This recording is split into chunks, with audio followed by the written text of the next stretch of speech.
5 साल की लड़की जब बताती है कि मृत्यु के बाद क्या होता है, कि इंसान का क्या इंसान दोबारा जीवित होता है या फिर वो मोक्ष को कैसे प्राप्त करता है, ऊपर वो कैसे रहता है, ये सारी बातें सुनने के बाद सभी लोग हैरान हो जाते हैं। यहाँ तक कि इस घटना को सुनने के बाद मोदी जी भी हैरान हुए थे। ये घटना है 75 साल पहले की, सवाई माधवगढ़ राजस्थान की। नमस्कार, मैं महक चौधरी आज आपके सामने फिर से मृत्यु के बाद का रहस्य लेकर एक सच्ची घटना लेकर आई हूँ। ये सच्ची घटना आपको सोचने पर मजबूर कर देगी। घटना शुरू होती है राजस्थान के एक छोटे से गांव से। ये सवाई माधवगढ़ का ही एक जगह होती है जहां पर एक परिवार में सिर्फ पति पत्नी होते हैं। पति का नाम रामू होता है और पत्नी का नाम सावित्री होता है। पत्नी को एक बेटी होती है जिसका नाम काजल रखा जाता है और उस बेटी की उम्र 3 साल होती है। बहुत प्यार से वो परिवार रह रहा है। रामू जो कि किसानी करता है, खेतों में काम करता है और जितना उसके पास है उतने में ही वो खुश है। वो उसे पाकर बहुत खुश रहता है। उसके अंदर ज्यादा कुछ पाने की इच्छा नहीं होती। वो बहुत शांति से अपना जीवन बिताता है। धीरे धीरे वक्त निकलता है और वक्त के साथ बिटिया बड़ी होने लगती है। बेटी उसकी महज 2.5 साल की होती है। उस दौरान जब एक दिन रामू अपने खेतों पर हल चला रहा था ट्रैक्टर से, तो उसी दौरान उसका पैर फिसलता है और वो ट्रैक्टर से नीचे गिरता है और वो ट्रैक्टर उसके ऊपर से उतर जाता है, यानी कि वो ट्रैक्टर के नीचे आ जाता है। और तभी गांव वाले जब देखते हैं, क्योंकि खेतों में और लोग भी इधर उधर लगे हुए थे, वो लोग जब देखते हैं तो वो दौड़े भागे उसके पास आते हैं और उसके पास आने के बाद उसे जैसे तैसे ट्रैक्टर के नीचे से निकालते हैं और तुरंत वो लोग उसे हॉस्पिटल लेकर जाते हैं। हॉस्पिटल ले जाने के बाद डॉक्टर उसका चेकअप करते हैं तो उसके शरीर में जान नहीं बची थी। चेकअप के बाद वो कह देते हैं कि ये तो जा चुके हैं इस दुनिया से, ये मर चुके हैं। तो उनका पोस्टमार्टम किया जाता है कि हो सकता है किसी के काटने से या कुछ जहरीला पदार्थ खाने से इसकी मृत्यु हुई हो, तो वहां पर उसका पोस्टमार्टम किया जाता है। पोस्टमार्टम में कोई भी वजह नहीं निकलती है, सिर्फ वजह निकलती है कि वो ट्रैक्टर के नीचे के आने की वजह से उनकी मौत होती है।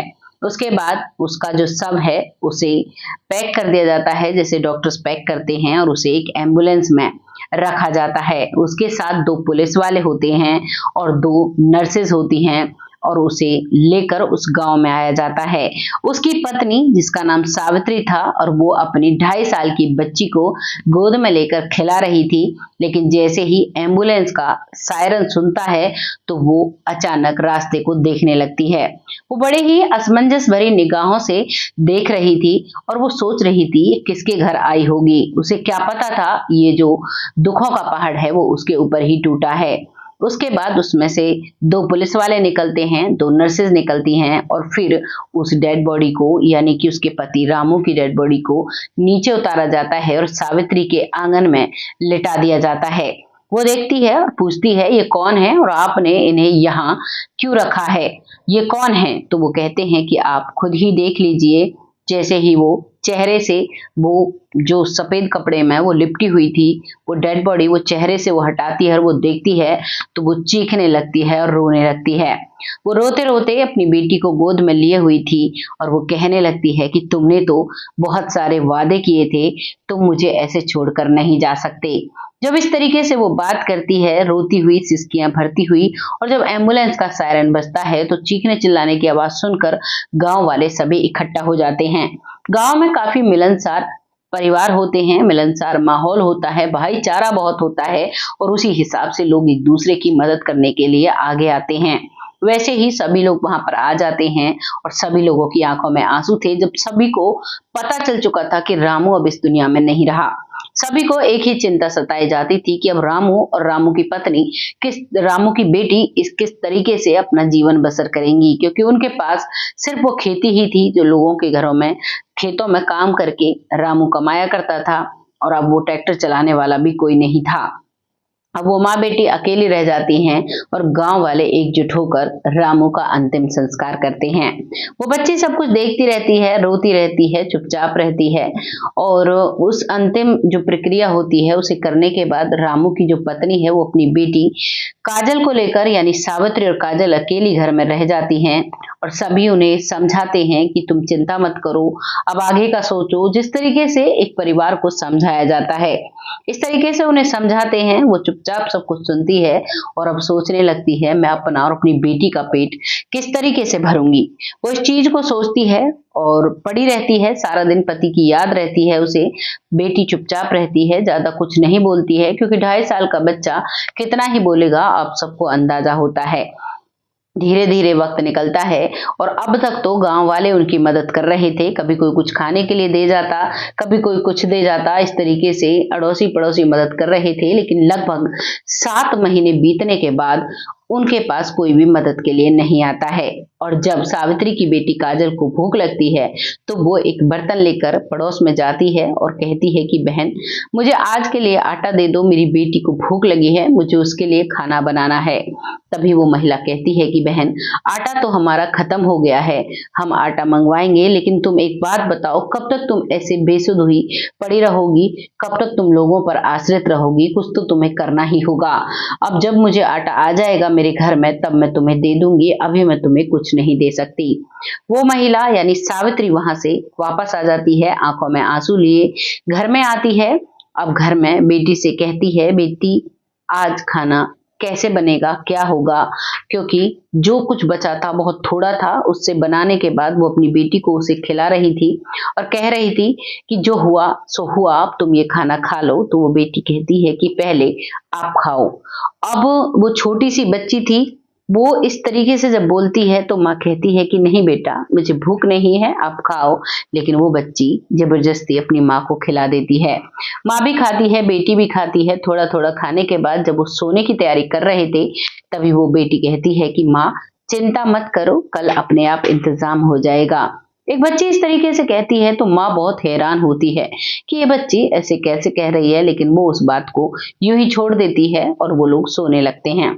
सोने के बाद सुबह होती है, वो अपनी बेटी को सुबह ही नहला धुला कर घर में ही छोड़ देती है कि तुम यहाँ पर खेलो, क्योंकि अभी बेटी कुछ बड़ी हो चुकी थी, करीबन 4.5 साल की हो चुकी थी। अब वो एक सेठ के यहाँ काम मांगने के लिए जाती है और वहां पर कहती है कि सेठ जी कुछ भी काम मिलेगा तो मैं करूंगी, मेरी बच्ची भूखी रहती है, मुझे उसका पेट भरना है। तो वो जो सेठ जी थे वो कहते हैं कि बेटा मुझे पता है तुम पर क्या बीती है और तुम मेरी दुकान में रह लिया करो और जो भी आए उसे ग्राहक को सामान दे दिया करना और उचित रेट उससे ले लिया करना, उसके बाद मैं तुम्हें सैलरी दे दिया करूंगा। इस तरीके से बात होते हैं और वो कहती है कि ठीक है, आज के लिए मुझको कुछ राशन दे दीजिए जिससे मैं अपनी बेटी को खाना बनाकर खिला दूं और मैं भी खा लूं, उसके बाद मैं काम शुरू करती हूँ। सेठ जी उसे राशन देते हैं और वो राशन लेकर घर आती हैं। आने के बाद अपनी बेटी को खाना बनाकर खिलाती हैं और मन ही मन सोचती हैं कि बेटी ने शाम को ही कहा था कि माँ आप चिंता मत करो, इंतजाम हो जाएगा, और देखो इंतजाम हो गया और अब हम रोज अच्छा खाना खा सकते हैं। वही सोचती है और अब ऐसे ही धीरे धीरे दिन गुजरने लगते हैं।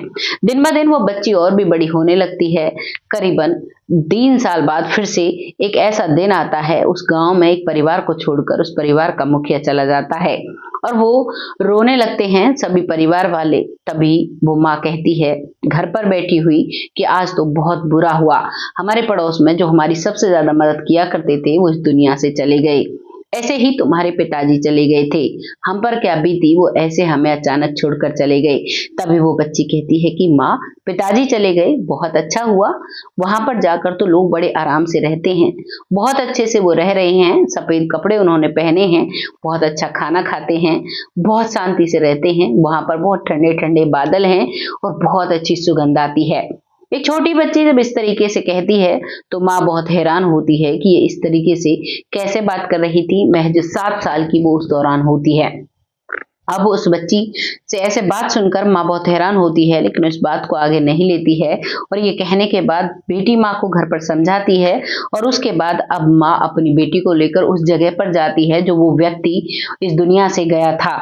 उस व्यक्ति के अंतिम संस्कार में वे जाते हैं और जाने के बाद वहां पर जो लोग बैठे हुए थे, कुछ रो रहे थे, कुछ विलाप कर रहे थे। तब वो बच्ची कहती है कि क्यों रो रहे हो, क्यों परेशान हो रहे हो, ऊपर जाकर व्यक्ति अच्छा रहता है, इंसान को यहाँ से मोक्ष मिलता है और बहुत अच्छे से रहता है, तुम्हें चिंता करने की जरूरत नहीं है।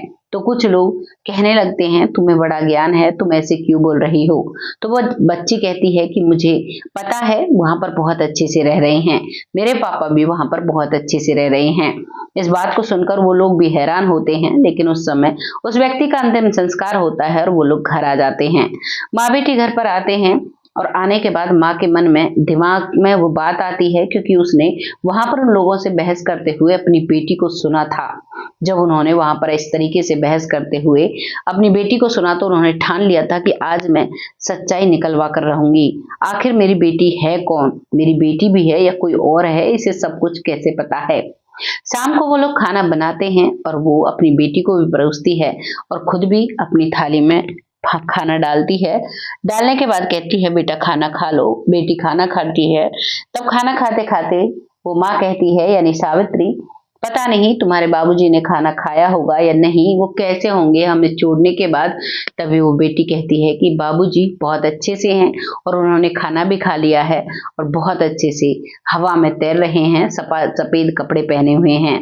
तभी वो माँ कहती है कि तुम्हें कैसे पता। तो वो कहती है कि माँ मुझे सब पता है, मुझे पता है वहाँ कैसे लोग रहते हैं और मैं भी यहाँ पर कुछ दिन के लिए आई हूँ, मैं भी वहां पर जाऊंगी। माँ कहती है कि तुम ऐसे कैसे जा सकती हो। तो वो कहती है कि मैं भी जाऊंगी माँ, और ये मेरा ऊपर से ही मुझे ऑर्डर दिया गया था जो मुझे मानना था। माँ कहती है मैं विश्वास नहीं करती। तभी बेटी कहती है कि चलो मैं तुम्हें सच्चाई से रूबरू कराती हूँ। तो माँ कहती है कहाँ जाना है। वो कहती है अभी चलो मेरे साथ। और रात के वक्त जब बेटी वो 7-8 साल की थी तो उसी दौरान अपनी माँ को लेकर नंगे पैर वो जाती है और शमशान घाट में जाती है। वहां जाकर कहती है कि माँ देखो आपको कोई द्वार नजर आ रहे हैं। तो वो माँ कहती है कि नहीं बेटा, मुझे तो यहाँ डर लग रहा है, यहाँ से चलो, तुम ये मुझे कहाँ ले आई हो।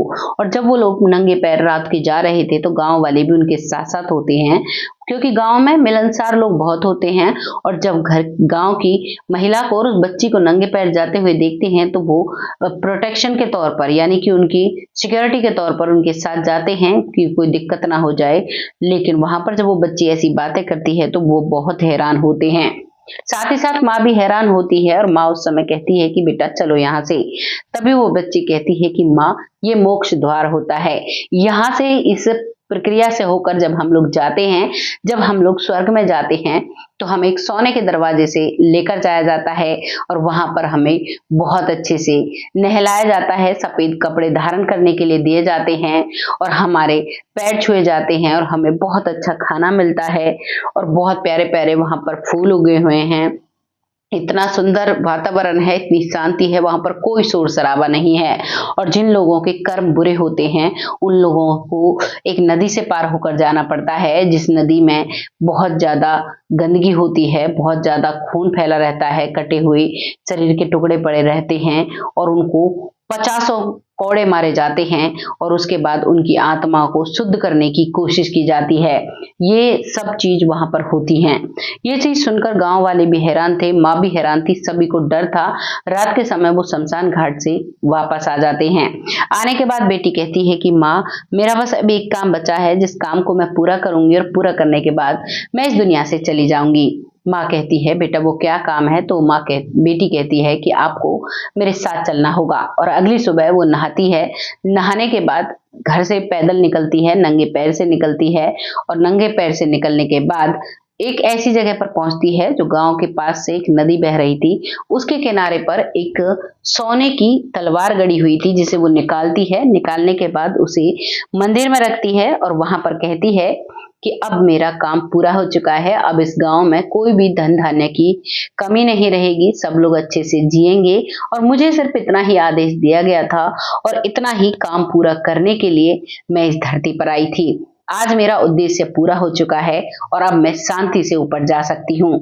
इतना शब्द कहते हुए वो गांव वाले सभी देख रहे थे, क्योंकि मंदिर में बहुत से लोग पूजा के लिए आए थे और बहुत से लोग उनको देख रहे थे, तो बहुत लोग इकट्ठे हो जाते हैं।